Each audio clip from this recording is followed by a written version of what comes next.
purpose of this video is to define linear momentum and to explain why it's conserved during collisions. First of all, we define the linear momentum P to be the mass times the velocity, like that. Why we use the symbol P, nobody really knows. I've looked into it a number of times.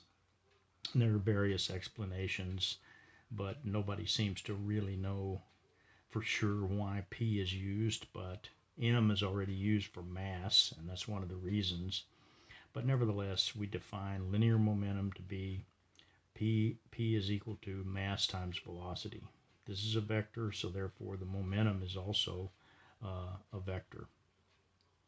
Well, how does this relate to F equals ma, Newton's second law?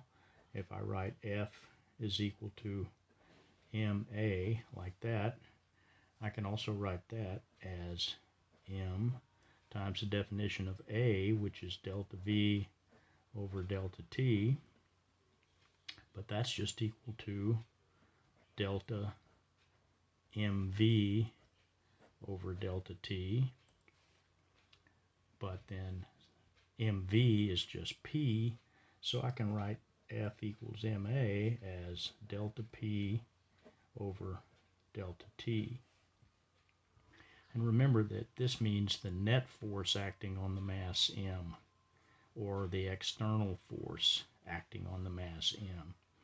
So if I write F equals ma in this form, and I say that there are no net external forces acting on the mass, for example during a collision, if that's equal to 0, then that means that delta P is equal to 0, which means it doesn't change.